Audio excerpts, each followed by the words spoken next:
5 কিংবা 10 নয়, 40 প্রকারের চা বিক্রি করে সাড়া ফেলেছেন গাজীপুরের তরুণ চা বিক্রেতা রাসেল মিয়া।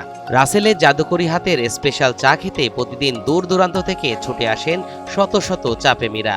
রাসেল টি স্টোর নামে এই চা দোকানে প্রতিদিন বিক্রি হয় 4 থেকে 500 কাপ চা।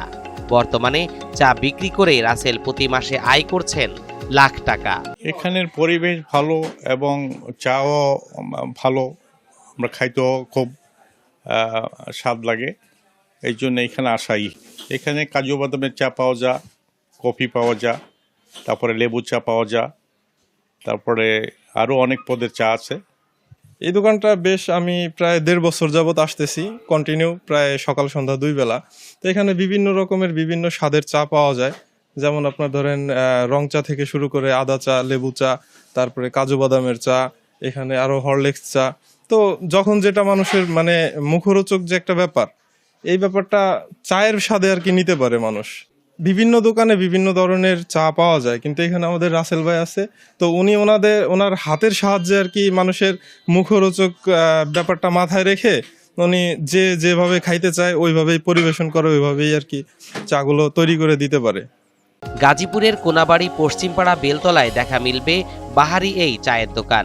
রাসেল টি স্টোরের স্পেশাল চায়ের মাঝে কাজু চা, পুদিনা চা, খেজুর চা, জাফরান চা, মাল্টা চা, মালাই চা, কাঁচামরিচ ও তেঁতুল চা বেশ জনপ্রিয়তা পেয়েছে।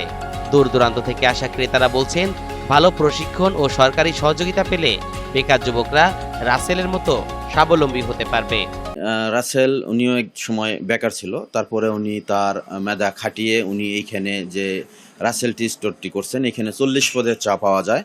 তো আমি ব্যক্তিগতভাবে মনে করি যারা বেকার রয়েছেন তারা এই রাসেলকে অনুসরণ করতে পারেন, কারণ তাকে অনুসরণ করে আমার মনে হয় যে বেকারত্ব দূর হবে। আর এই সমস্ত নতুন উদ্যোক্তা যারা আছে, আমি মনে করি যে সরকারের পক্ষ থেকে তাদেরকে যদি প্রশিক্ষণের মাধ্যমে প্রশিক্ষিত করে তোলা যায়, তাহলে দেশের বেকারত্ব অনেকটাই দূর হবে। এখানে মিনিমাম 40 পদের চা এবং ফুচকা এবং লাচ্ছি বানিয়ে থাকেন, আর দূর দূরান্ত থেকে আসেন চা খানো তরুণ যারা আছে তারাও খেয়ে থাকেন। এখানে সবকিছুই ভালো লাগে, যেমন লাচ্ছি, তেঁতুলের চা এবং মরিচের চা। স্পেশালি আমার মরিচের চা আমার খুব ভালো লাগে। বেকার যারা আছে ওনাকে ফলো করতে পারে, কারণ এখানে উনি যেই স্পেশালি যেই 40 বা অনেক অধিক আইটেম বানিয়ে থাকে, ওনার থেকে শিখে বিভিন্ন ডিস্ট্রিক্টে বিশেষ করে দোকান দিলে আমার মনে হয় ভালো চলতে পারবে ওনারা। উদ্যোক্তা রাসেল জানান, বেকারত্বের অভিশাপ থেকে বাঁচতে শখের বশে চায়ে ভিন্ন স্বাদ দিতে ব্যতিক্রমী 40 প্রকারের এই চায়ের দোকান দিয়েছেন তিনি। বর্তমানে প্রতি মাসে বিক্রি হয় 3.5 লাখ টাকা।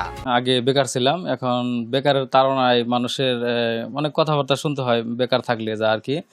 পরে মাথায় একটা হুট করে চিন্তা আসলো, মানে একটা সাইট দেখে পরে আমি চিন্তা করলাম যে এগুলো যদি আমি আমার দোকানের পাশাপাশি মিলে করতে পারি, দোকান দিয়ে করতে পারি, তাহলে হয়তো বা ভালো সাড়া পাবো। এখন যে চাগুলো তৈরি করছি, প্রায় 40 আইটেমের চা আমি এলাকায় তৈরি করে থাকি।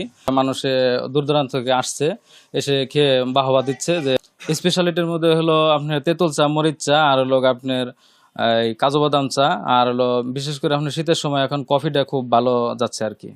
দিনে 400-500 কাপের মতো চা সেল হয়, আর হলো আপনার দিনে মোটামুটি 10-12 হাজার উপরে আর কি বিক্রি হয়। হলো মাসিকে তো সব মিলিয়ে আপনার 3 লাখ 3.5 লাখ টাকা বিক্রি হয়। এবার সব মিলিয়ে আপনার লাভ থাকে 1,20,000 মতো এরকম আর কি থাকে। শুধু বাহারি উপকরণের চা নয়, রাসেলের এই দোকানে বিক্রি হয় দই, মাঠা, শাহি লাচ্ছি, যা রাসেল নিজেই তৈরি করেন। রাসেলের মতো তরুণ বেকারদের প্রশিক্ষণের মাধ্যমে দক্ষতা বৃদ্ধি করা গেলে দেশে বেকারত্বের সংখ্যা অনেকটাই কমে যাবে, এমনটাই বলছেন স্থানীয়রা।